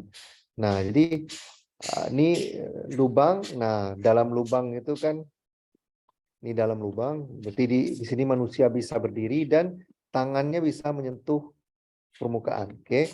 Nah, setelah itu harus ada lubang di sini lagi. Nah, itu liang lahat. Nah, nanti mayat itu dia tidurnya di bagian kanannya. Jadi kayak tidur biasa. Bukan tidur terlentang tapi tidur seperti kita tidur biasa. Bagian kanan kita yang berada di tanah. Oke, bagian kanan mayat itu di tanah. Ini bagian kanan mayat. Nah, dia menghadap kiblat ke sini. Ke sini. Ya. Jadi ini kiblat. Kiblatnya jadi dia menghadap seperti tidur menghadap kiblat seperti biasa. Nah, ini hufroh. Hufroh itu yang ini hufroh ya. Nah, ini hufroh nih, bagian coret-coret ini. Nah, ini gayanya orang Mekah kalau menguburin. Karena Rasulullah SAW dikuburkan dengan bentuk lahat, maka itulah kenapa sudah jadi kebiasaan kalau menguburin mayat itu dengan liang lahat. Oke, ini. Nah, gini cara kita menguburkan mayat ini. Gitu. Jadi mayatnya digituin, ditidurin gitu. Nah, sebelum dia dikuburkan itu pipinya harus menempel ke tanah atau ke apa ya namanya, mungkin bongkahan tanah. Jadi kepala itu nanti disangga dengan tanah, jadikan tanah itu jadi bantalnya. Nah, orang yang biasa menggali makam itu udah tahu cara-caranya. Jadi dia akan nyiapin kayak bola-bola gitu. Nah, bola pertama itu untuk menyangga pipi dari mayat. Dan mayat itu harus dibuka kepalanya. Ya paling bagian minimal pipinya. Pipi yang menempel ke tanah. Nah, kalau bisa ya kain kafan itu tetap menutupi telinganya yang bagian kiri, tapi bagian kanan itu sudah disentuh dengan gumpalan tanah tadi. Nah, nanti itu biasanya yang menggali kuburan itu udah nyiapin juga tanah yang padat atau batu-batu untuk menyangga bagian ininya mayat ini. Agar mayat itu tetap bisa tidur seperti sunnah ini. Jadi diletakin batu tanah di sini, tanah di sini, tanah di sini. Jadi agar mayat itu bisa berdiri dia, bisa tidur dengan baik. Atau kadang diambillah pelepah daun pisang, kalau ada daun pisang di sana, atau ya untuk membuat mayat ini bukan berdiri ya, tidur menyamping ini. Itulah ya lebih kurang ya. Nah, setelah itu, ini. Setelah itu lagi-lagi nih. Nah, mayat itu nggak langsung pasirnya nutupin pasir itu, tapi dia harus ada papan yang menutupinya. Nah, kenapa ada papan ini ya? Karena para sahabat dulu menguburi Rasulullah gini. Kenapa menguburi Rasulullah gitu? Karena budaya Madinah begitu. Nah, gitu. Jadi ditutup dengan papan. Jadi ini ada ruang nih, mayatnya di sini. Gitu. Barulah ini yang ditutupi dengan tanah. Gitu ya. Nah, harus menghadap kiblat, ini yang paling penting. Harus menghadap kiblat. Bukan kepala batu nisan yang menghadap kiblat ya, tapi hadapan itu menghadap kiblat. Oke, itu ya. Nah, lanjut kita udah berapa menit gini? Oh, 2 menit lagi. Ini pembahasan terakhir. Oke. Nah, lalu ini setelah ini kan hukum isti'anah. Oke. Habis itu tinggal berapa halaman lagi kita? Tinggal 4 halaman. InsyaAllah udah selesai khatam kitab. Oke, fima yunbasu lahul mayyit. Boleh permasalahan boleh menggali kuburan. Jadi boleh menggali kuburan. Yunbasul mayyitu li arba'i khisalin.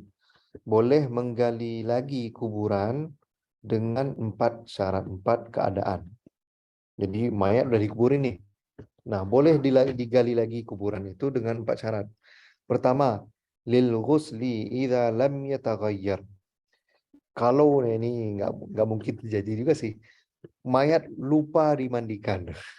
Lupa dimandikan mayat, tapi dengan syarat mayat tersebut belum berubah bentuknya.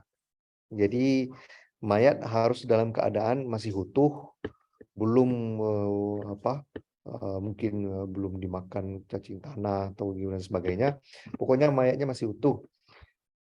Baru ingat, oh ya tadi belum dimandikan. Nah, ini kan aneh sekali nih, orang satu kampung masa nggak tahu gitu.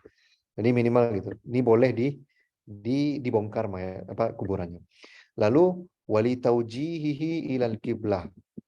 Setelah dikuburin baru ingat, oh ya lupa menghadapkan mayatnya ke arah kiblat.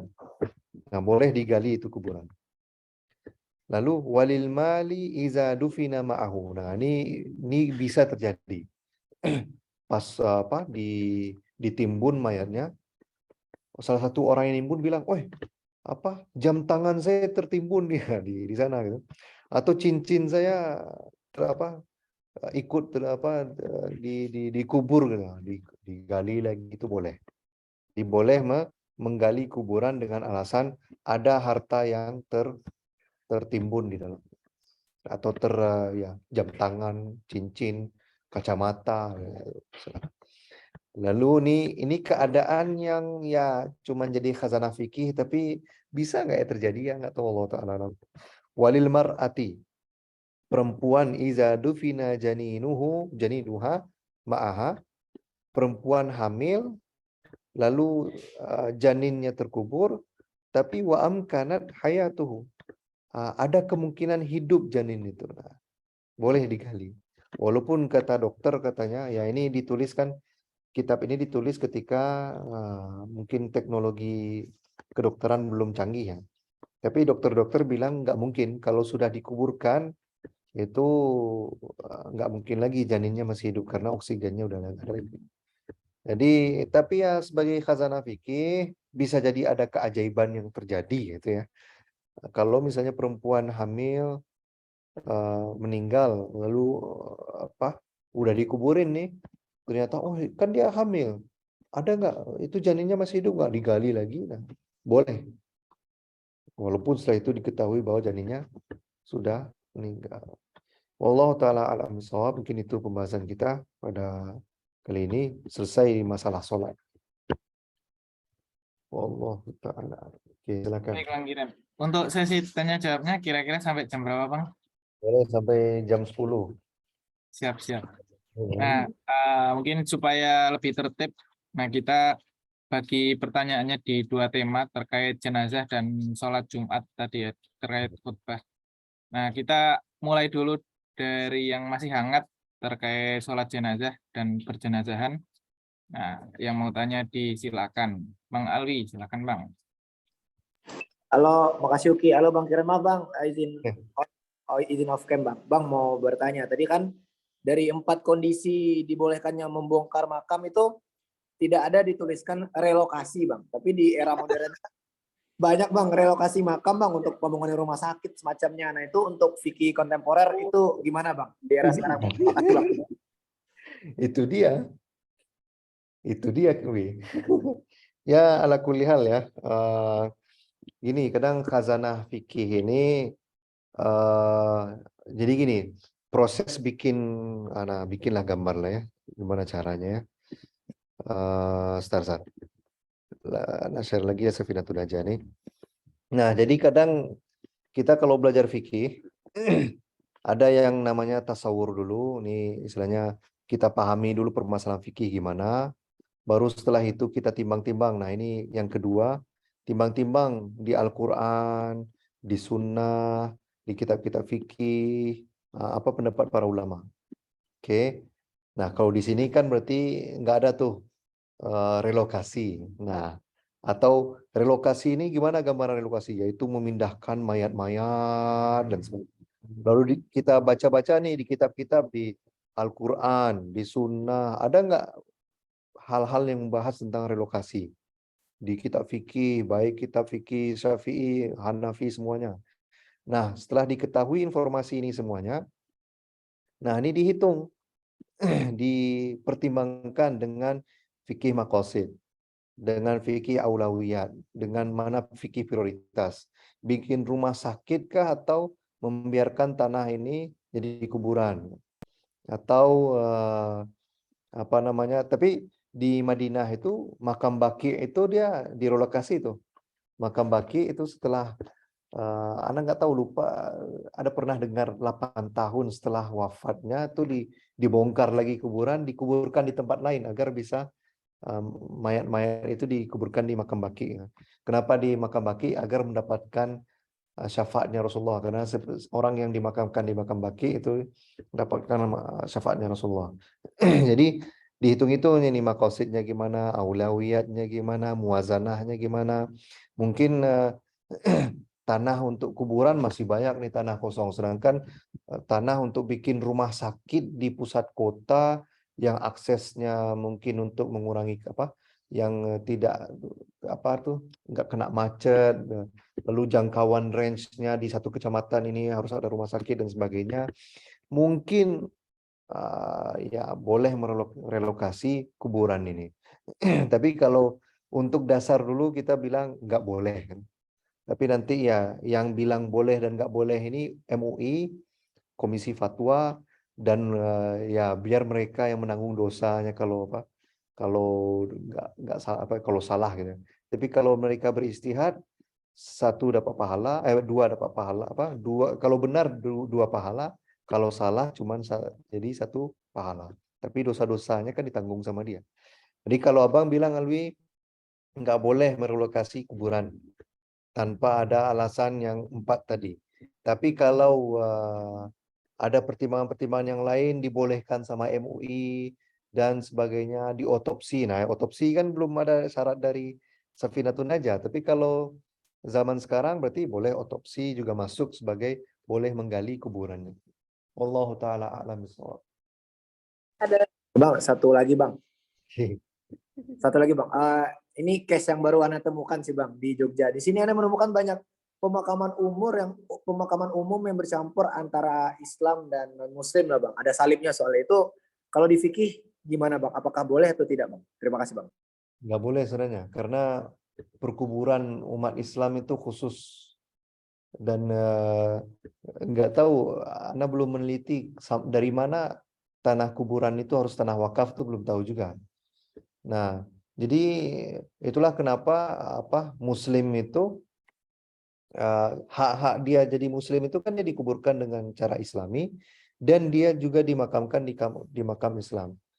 Tapi ya begitulah, kalau misalnya ya Islam belum jadi jadi syariat kehidupan ya, atau mungkin bisa jadi sebenarnya mungkin bisa jadi ada pertimbangan-pertimbangan zaman dulu ya.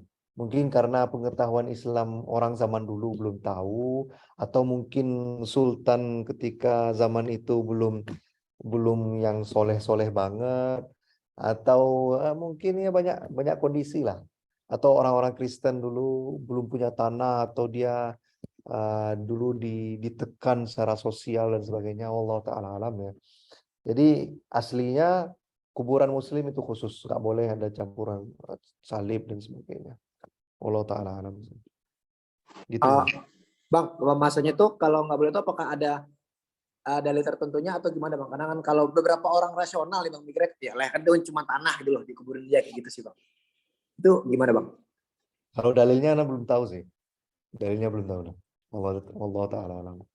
Mungkin harus banyak belajar. Nah, tapi aslinya dia harus dikuburkan di kuburan Muslim. Itu. Mungkin Anda carilah nanti. Siap. Oke bang, syukuran mengkirim. Ya, Fuan. Oke, Arkan silakan. Oke, izin bertanya bang, ada beberapa pertanyaan. Yang pertama, kan rukun sholat jenazah sudah disebutkan di Safinatun Najah. Kalau sholat gaib itu sama juga kayak sholat jenazah Bang, atau maksudnya sholat gaib itu ada namanya sholat gaib itu karena nggak ketemu dengan jenazahnya atau ada rincian khususnya Bang? Betul. Jadi beda sholat gaib sama jenazah itu cuman keberadaan mayatnya aja ya. Jadi kalau sholat jenazah mayatnya ada di depan, kalau sholat gaib itu di mayatnya nggak berada hadir di masjid itu. Nah ini satu hal yang perlu diingat juga. Kau nanti jadi imam sholat jenazah, laki-laki itu kita berdiri di bagian kepalanya mayat ya. Nah kalau perempuan kita berdiri di bagian perutnya mayat. Itu ingat-ingat juga tuh. Jadi itu salah satu bedanya. Nah jadi bedanya oke. Bedanya halo. Ya, masuk Bang. Beda ya sholat gaib sama jenazah itu aja. Nggak ada beda di rukunnya. Lalu pertanyaan kedua Bang, pernah tahu kalau dalam prosesi pemakaman tuh ada yang ini Bang, ketika prosesi pemakaman itu ada yang diazani dulu. Nah, itu tuh termasuk yang wajibkah atau itu ada rujukannya atau bagaimana Bang? Jadi itulah nggak tahu. Sebenarnya nggak perlu diazankan. Tapi mungkin yang mengamalkan ini juga punya dalil mereka, karena ya mereka menganggap bahwa kita dulu dilahirkan diazankan, kita meninggal juga diazankan gitu. Tapi ala kulli hal ya mereka punya dalil ya silahkan diamalkan. Tapi kita gimana para sahabat dimakamkan dulu ya gitu. Kita mau amalkan. Bahkan ini ada yang unik ya, istilahnya kan kampung Ana itu kan dulu termasuk yang jadi pusat pertempuran perang Padri juga lah ya. Nah itu sampai ke kuburan-kuburan di kampung itu seperti ya mereka mencoba mencontoh kuburan baki gitu. Jadi kuburan keluarga Ana tuh nggak ada pakai batu nisan, cuman batu aja diletakin. Ya kekurangannya ialah kita nggak tahu nih kuburan nenek moyang kita keberapa gitu kan. Jadi sampai gitu ya. Nah batu nisan itu sebenarnya nggak ada masalah ya, agar kita tahu nih kuburannya si Anu, semoga kita doakan dia. Tapi ya kekurangan budaya-budaya itulah yang membuat harus seakan-akan meninggal itu sakral gitu. Padahal dia perpindahan alam saja sebenarnya. Begitu. Nah, sedangkan ya dibikinlah azan dan sebagainya. Allah taala alam. Ya. Satu terakhir Bang,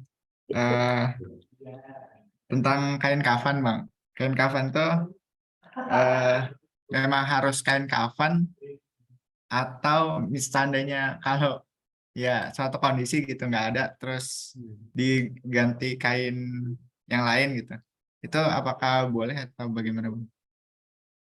Itu sebenarnya syariat dari Islam itu ilbasu min siyabikumul bayad fa innahu min ahsini siyabikum wa dafinu fiha mautakum. Itu hadisnya. Pakailah pakaian yang putih, ilbasu min siyabikumul bayad, karena itu pakaian yang bagus bagi kalian, dan kafanilah mayat-mayat kalian dengan pakaian putih itu. Nah, sebenarnya pakaian putih ini maksudnya dengan kafan putih itu, kain putih. Nah, ya bisa jadi ya kita nggak tahu ada kondisi ya. Ya ini perang Ukraina sama Rusia saja bikin Eropa nggak ada gas gitu kan. Ya, kita nggak tahu apa yang terjadi setelah ini, apakah Indonesia diembargo untuk sama negara yang ekspor kain, sehingga kita nggak bisa memproduksi kain yang setiap hari berapa orang meninggal. Atau distribusi kain tersendat karena jembatan putus gitu kan. Itu kan bisa jadi terjadi kan. Nah, ya akhirnya kalau misalnya nggak bisa dikafani dengan apa kain kafan, maka ya dengan kain batik ya nggak ada masalah. Tapi ya tetap paling afdol ya akmaluha tuh dengan kain kafan yang sesuai syariat Islam lah. Gitu. Baik Bang, terima kasih dari saya cukup. Oke, Rizky mau langsung tanya atau dibacakan? Nah, ini di chat ada sih.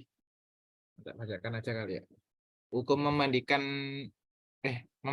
mayat apakah ada niatnya? Terus kalau misalkan kekurangan air, apakah perlu semacam tayamum atau bagaimana? Oke, betul. Nah, yang untuk pertama itu nggak ada. Cuman dengan mengucapkan Bismillahi wa ala millati Muhammad. Itu aja. Baru siram. Itulah kenapa kalau Safinatun Najah dia nggak detail. Karena ya yang perlu tahu orang aja. Karena kan umat Islam itu ada yang fardu ain dan ada fardu kifayah. Ada ilmu yang fardu ain. Ini yang harus kalian ketahui. Tapi kalau yang sunnah-sunnah itu kan sebenarnya fardu kifayah. Jadi apa cara menyelenggarakan jenazah yang detail-detail itu memang nggak ada di Safinatun Najah. Maka untuk mengawali menyiram mayat itu bacanya ialah Bismillahi wa ala millati Muhammad. Sama juga dengan menguburkan mayat juga gitu, Bismillahi wa ala millati Muhammad. Gitu, nggak ada niatnya, paling baca lafaz itu. Lalu kalau keringnya tayamum, ditayamumkan mayat itu. Jadi apa ya keadaannya bisa jadi terjadi kan, maka ditayamumkan mayat itu dan dikafani, dah selesai. Gitu. Jadi kalau sekarang kan ya udah paket gitu ya semuanya, kain kafan, tali kain kafan udah ada, kapur sudah ada, daun bidara sudah ada, bahkan parfum pun disediakan, dibikin satu paket gitu. Nah, sebenarnya yang wajib itu cuma kain kafan aja, kain kafan dan kalau kain kafan itu bisa kalian lilit, nggak perlu pakai tali, itu silakan aja. Kalian robek misalnya dibikin variasi gitu kan sehingga bisa terlilit tuh kepalanya gitu. Jadi nggak ada masalah. Tapi ya untuk memudahkan tadi dibikin orang tali kain kafan gitu. Itu yang untuk pertanyaan kedua tadi ya. Nah, pertanyaan ketiga ini jadi sebenarnya sih kalau orang yang udah profesional menggali mayat itu dia udah tahu ini tanah lembek, ini tanah keras, kalau basah gimana dan sebagainya. Nah, kalau hujan, nah itu juga yang terjadi. Maka kalau menguburkan mayat juga lihat kondisi cuaca gitu. Nah, ada beberapa waktu yang dilarang untuk menguburkan itu ketika tanah lagi panas-panasnya kan, lagi tengah siang tuh nggak baik untuk menguburkan mayat. Nah, itu jadi di tengah di waktu zuhur tuh nggak boleh menguburkan mayat. Jadi agak mendekati asar lah baru kuburkan mayat. Nah, juga kalau hari kelihatan mendung, antara dipercepat proses pengurusan mayat atau tunggu hujan reda dulu dan kalau udah digali kuburannya maka dibuang airnya bahasa Indonesia dibuang airnya dikerok airnya itu dikerok bahasa Indonesianya Allah dikuras airnya dikerok kayak orang masuk angin dikuras airnya jadi dikuras airnya karena itu nanti ya juga tanahnya jadi lembek dan sebagainya. Tapi ala kulihal ya kadang ya itu keluarga ahli bait harus putuskan lihat kondisi cuaca dan sebagainya. Wallahu taala a'lam bishawab. Oke, baik. Mungkin terkait pertanyaan jenazah, saya ada pertanyaan penutup nih, Bang. Nah, kita sebagai muslim yang baik tuh kalau ada kerabat yang meninggal, misalkan orang-orang terdekat kita, apakah sikap yang baik sih Bang? Misalkan apakah ada anjuran untuk tidak bersedih atau menangis ada batasannya atau bagaimana, Bang?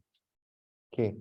Jadi untuk masalah menangis, meratapi mayat, ini memang kalau ini apa? Kalau memahami sebuah syariat itu parsial gitu. Ada yang dia baca siapa yang menangisi mayat maka dia akan mayat itu akan tersiksa di kuburan. Ada hadisnya. Tapi kita harus ngumpulin topik ini, dikumpulin hadis ini yang punya satu topik dengan ini. Nah, itu dapat dapat hasilnya aja ya. Jadi setelah dibaca semua hadis ini didapati bahwa boleh menangisi mayat yang meninggal. Yang tidak boleh itu ialah kalau tangisan kita mengantarkan kepada ingkar kepada takdir Allah SWT. Oh, nangis kan, oh kenapa orang tua saya meninggal ya Allah, kenapa hari ini, kenapa dia meninggal. Nah, itu kan tidak menerima takdir Allah. Ya, jadi tangisan yang membuat kita tidak menerima takdir Allah itu sebenarnya yang tidak boleh. Ini kenapa? Karena kalau misalnya kita baca hadis ini satu-satu ya, so, tidak boleh menangisi mayat yang meninggal karena nanti dia akan tersiksa di kuburan. Rasulullah aja nangis ketika Hamzah meninggal. Jadi seakan-akan ini ya itulah kenapa harus dikumpulin topik ini, hadisnya semuanya dikumpulin, dibaca satu persatu, dipreteli ini hadis am, khos, nasikh, mansukh. Nah, itu pembahasan usul fikih. Nah, ini memang agak advance dan agak susah juga. Dan nggak semua orang belajar syariah bisa punya firasat ini hadis am, hadis khos. Itu kan memang itu ilmu dari Allah gitu. Nah, ala kulli hal, jadi Rasulullah itu ketika Sayyidina Hamzah meninggal itu Rasulullah menangis. Gimana nggak menangis ya? Sayyidina Hamzah itu mayatnya udah nggak utuh lagi kan. Dadanya udah terbongkar gitu kan, nggak ada jantungnya, telinganya udah dipotong, hidungnya udah nggak ada. Itu gimana melihat gitu aja udah sedih kita. Ini melihat orang tua kita yang utuh saja kadang sedih kita. Melihat keluarga kita yang masih utuh saja sedih kita. Apalagi mayat Hamzah yang begitu. Bahkan Rasulullah kan kalau kita baca hadis itu, Rasulullah itu sampai menyolatkan Hamzah itu berkali-kali kan. Jadi disolatkan dulu. Mana nih yang hafal Quran didahulukan. Tetap ada mayatnya Hamzah sana. Gelombang kedua, mana nih syuhada yang ya belum ada hafalan Qur'annya disolatkan, masih ada juga mayat Hamzah di sana. Jadi Rasulullah menyolatkan mayatnya Hamzah itu berkali-kali. Bahkan sampai pulang berperang pun perang Uhud itu yang biasanya ya bukan biasanya ya Rasulullah kan baru 2 kali berperang ya. Rasulullah itu kalau pulang dari peperangan itu ke masjid sholat dulu. Ini enggak. Rasulullah itu langsung pergi ke rumahnya Hamzah dan menciumi anak-anaknya Hamzah gitu. Anaknya Hamzah ini kan sepupunya Rasulullah kan. Bayangin itu dalam sekali itu kesedihannya Rasulullah. Kalau misalnya belum pernah baca hadis ini itu langsung kita bilang ini kalau menangisi mayat itu nanti mayatnya tersiksa. Itu kalau orang memahami hadis cuman satu hadis langsung dia bikin vonis tersendiri. Nah gitu jadi memahaminya oke. Pertama harus boleh menangisi mayat. Tapi ya ini khawatirnya kalau menangisi mayat dan disinilah pintu setan masuk itu. Dia menangisi mayat dengan mengeluarkan nafas-nafas yang mengingkari takdir Allah SWT. Itu yang bahaya. Nah, itulah yang diajarkan Rasulullah kan. Innal aina la tadma wa innal qalba la yahzan wa la naqulu illa ma yurdi rabbuna. Mata kita menangis, hati kita bersedih, tapi yang keluar dari ucapan kita hanyalah yang keluar kita hanya mengucapkan sesuatu yang mendatangkan ridho Allah SWT, yaitu inna lillahi wa inna ilaihi raji'un. Gitu. Itu ucapan Rasulullah ya. Ucapan Rasulullah yang mengajarkan kepada kita bahwa Mata boleh menangis, hati boleh bersedih, tapi yang keluar dalam lidah kita itu hanya yang mengundang ridho Allah SWT. Itu Allah Ta'ala alam bissawab. Baik, sangat jelas Bang Jiran. Nah, untuk berikutnya mungkin pertanyaan terkait khotbah dan sholat Jumat tadi ya. Mungkin saya akan nanya dulu Bang terkait sholat Jumat. Nah, kalau misal di pas kerja penempatan di NTT atau di daerah yang mayoritasnya nonis, nah, apakah kita wajib nyari tempat sholat Jumat gitu? Atau misalkan jauh, gitu. Ada sebenarnya tapi jauh gitu, itu gimana? Kalau misalnya masih dalam satu negeri, negeri ini mungkin enggak yang satu jarak safar lah, masih di dalam jarak safar misalnya kurang dari kurang dari 80 km gitu. Nah itu mungkin masih ya, boleh. Tapi kalau ternyata jauh sekali, ya boleh diganti dengan sholat zuhur. Karena kalaupun kita nanti udah sampai di masjid itu sampai 40 orang enggak? Nah, itu kan perlu juga. Nah, karena guru anak orang Yaman kan, jadi beliau bilang di Yaman itu khotib Jumat itu akan naik mimbar kalau sudah menghitung berapa jumlah jamaahnya gitu. Itu di daerah-daerah kampung di Yaman itu. Jadi dilihatin dulu berapa jumlah jamaah baru dia naik mimbar. Bahkan ada di Yaman juga kan khutbah itu kan pakai tongkat kan ya. Yang kalau orang memahami dengan harfiah hadis itu ya Rasulullah khutbah dengan bertumpu kepada tongkatnya, bertumpu dengan pedangnya. Itulah kenapa kalau nanti ke Hagia Sophia itu kan khutbah Jumatnya kan megang pedang kan, khotib Jumatnya. Nah, ini ala kuliah jadi di Yaman itu sebelum diserahkan tongkat itu ke khotib itu ditanyain apa rukun khutbah. Alhamdulillah wassalatu wassalamu ala wasiat taqwa dan doa untuk mukmin dan mukminat. Baru naik mimbar. Tapi kalau misalnya nggak bisa dijawab itu, maka orang yang megang tongkat tadi bilang, duduk kamu masih anak kecil gitu. Jadi bapak yang megang tongkat itu yang akan khutbah gitu. Jadi ya perlu nih bekal ilmu ya sebelum kita berkhutbah. Nah, tapi pertanyaan Uki tadi tentang sholat Jumat yang jauh ya. Jadi kalau masih satu negeri silahkan. Ya kalau Ana sih menyarankan ya nggak sampai 188 km itu ya. Kalau masih satu kecamatan atau dari kecil dulu ya, satu RW, satu kelurahan, lalu satu kecamatan, cari masjid atau satu kota baru sholat. Tapi jangan sampai beda daerah gitu ya. Nah, gitu. Allah taala a'lam bissawab. Baik, mungkin dari teman-teman apakah ada yang bertanya? Roy, silakan Roy. Oke Bang, izin nanya Bang ya. Jadi sebenarnya ini pernah dapat fenomena gini Bang. Kan waktu itu kan sempat naik ke arah daerah perbukitan gitu ya. Dan terus ada sholat Jumat di situ. Nah, pertama kan setelah sholat Jumat, kan pertama itu sholat Jumat dulu ya. Nah, anehnya itu tuh setelah sholat Jumat langsung sholat duhur lagi Bang. Gitu. Jadi semua jamaahnya sholat Jumat langsung sholat duhur lagi. Gitu. Sebenarnya pengen nanya aja sih pendapat Bang Kiran aja mengenai fenomena itu gitu. Apa yang bisa penjelasan aja mengenai fenomena itu. Terus yang kedua mungkin entah udah dibahas atau enggak, mungkin aku agak miss juga gitu ya. Gini Bang, bisa nggak sih sholat Jumat itu ditambah rakaat? Misal kita telat 1 rakaat gitu ya, terus kita nambah 1 rakaat lagi gitu ketika sholat Jumat gitu aja sih Bang. Oke. Nah, kalau pertanyaan kedua dulu, itu boleh. Jadi kalau kita masbuk, ya walaupun ya nggak mendengarin khutbah ya, itu masih boleh.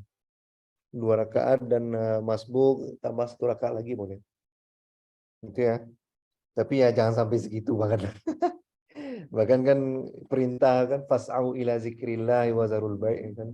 Bahkan segera kita kalau mau sholat Jumat tuh harus segera kan, mandi bahkan 20 menit sebelum sholat itu udah siap-siap. Ini masa udah azan, udah keras tuh khutbah Jumat nggak kedengaran gitu. Oke, itu pertanyaan kedua ya. Nah, yang kedua ini, yang pertama itu belum paham. Nah, berarti kalau di atas gunung, apakah ada permukiman di sana?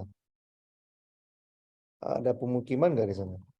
Eh, Atau kurang sama lebih kaki? ada sih Bang. Jadi bahkan kalau dihitung ya kan mungkin masih aku berpendapatnya 40 orang lah minimal kan untuk sholat Jumat. Ya itu udah nyampe gitu. Karena masjidnya juga 2 tingkat, jadi cukup besar gitu. Hmm. Oke. Ya mungkin karena alasan itu tadi, yang sholat di sana pendaki gunung juga, bukan mustautin tadi.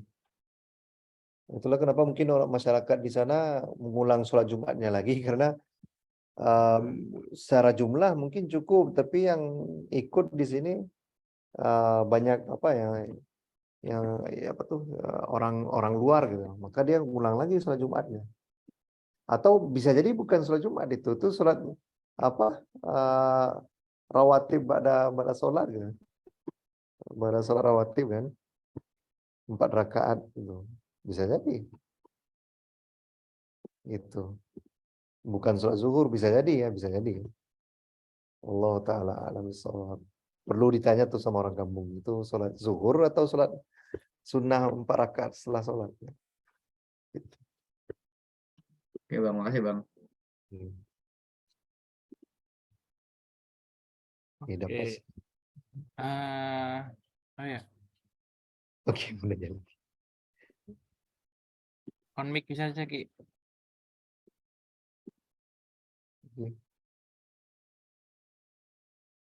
Oke. Bagaimana dengan sholat Jumat yang dirasakan oleh kantor-kantor? Apakah nah itu? Nah itu dia. Ya akhirnya definisi apa? Definisi bermukim sekarang mungkin ya harus disesuaikan dengan zamannya kan. Jadi ya berarti karyawan itu udah dianggap sebagai warga setempat gitu. Orang yang tinggal di sana. Nah, tapi waktu anak belajar Safinatun Najah itu Syekh itu menekankan sih. Itulah kenapa kalau setiap lembaga punya masjid itu, kalau lembaga ini nggak baikan dengan perusahaan ini, nggak baikan dengan perusahaan itu, jadi khatibnya akan menyerang, akhirnya rengganglah ukhuwah di antara umat Islam. Sedangkan kalau misalnya masih satu masjid, suaranya satu gitu, lalu sikapnya juga satu. Tapi ala kulli hal ya, keadaan kita sekarang ya, orang yang sholat Jumat di kantor-kantor ya berarti dianggap sebagai penduduk setempat gitu. Nah, nomor 2, apakah kalau terkentut di tengah khutbah, apakah dimulai dari awal lagi atau dapat diteruskan dengan diganti dengan pengganti. Nah, itulah kenapa harus ada cadangan imam dan harus ada cadangan khotib. Dan cadangan khotib juga harus orang yang paham fikih. Kalau misalnya khotib Jumat lagi khutbah, tentu dia lagi ngasih materi kan. Nah, itu yang pengganti khotib itu maka harus melek gitu, harus nyimak khutbah kan. Nah, itu khutbahnya tinggal rukun apa lagi yang belum, tinggal dia melengkapi itu aja, nggak perlu dia nambahin materi khutbah tadi, nggak, cukup dia lengkapi rukun khutbah yang tersisa, udah selesai. Itulah kenapa harus menyimak khutbah Jumat. Nah, itu juga, jadi nggak perlu diulang dari awal. Itu Allah taala alam. Oke, sepertinya pertanyaannya udah pada terjawab dan udah jelas Bang. Saya mungkin ada satu pertanyaan penutup Bang, untuk doa mustajab di hari Jumat tuh katanya ada di antara 2 khutbah atau yang mana sih Bang, sebenarnya agak bingung. Nah, ini kalaupun informasi yang kita dapatkan itu juga pendapat para ulama, dan para ulama ini antara dia punya pengalaman dia berdoa langsung diijabah sama Allah, atau ya ini ijtihad mereka. Tapi ala kulli hal tetap waktu yang diijabah sama Allah ini masih hal yang gaib, masih rahasia sebenarnya. Maka ada ulama bilang umum di hari Jumat itu semuanya gitu. Atau ada yang ketika khutbah Jumat karena ada dalil yang lain. Ada juga yang bilang setelah asar. Tapi tetap itu masalah hal yang gaib. Jadi silahkan kita berdoa di waktu kapanpun di hari Jumat, dan itu ya kita berharap itu bagian dari apa ya, ikhtiar kita mencari waktu yang mustajab. Tapi yang paling masyhur sebenarnya sih memang ba'da asar, dan ya tadi antara dua khutbah tadi itu masyhur. Arti masyhur ini adalah pendapat yang paling terkenal dan yang banyak diterima sama orang. Tapi ala kulli hal dia masih berada di hal yang gaib, hal-hal yang gaib gitu. Oke, baik, Bang Kiran. Makasih banyak atas jawaban-jawabannya. Karena udah jam 10, mungkin untuk sesi materi dan jawabnya kita akhiri untuk pertemuan malam ini. Terima kasih banyak atas ilmu dan waktunya, Ustaz Kiran. Kita cukupkan dulu. Kita tutup dengan bacaan penutup majelis. Subhanakallahumma bihamdika asyhadu an la ilaha illa anta astaghfiruka wa atubu ilaik. Sekali lagi terima kasih Ustaz Kiran dan teman-teman yang udah datang. Mohon maaf atas kekurangan dan kesalahan. Assalamualaikum warahmatullahi wabarakatuh. Oke, izin ya. Assalamualaikum. Terima kasih Bang Kiren.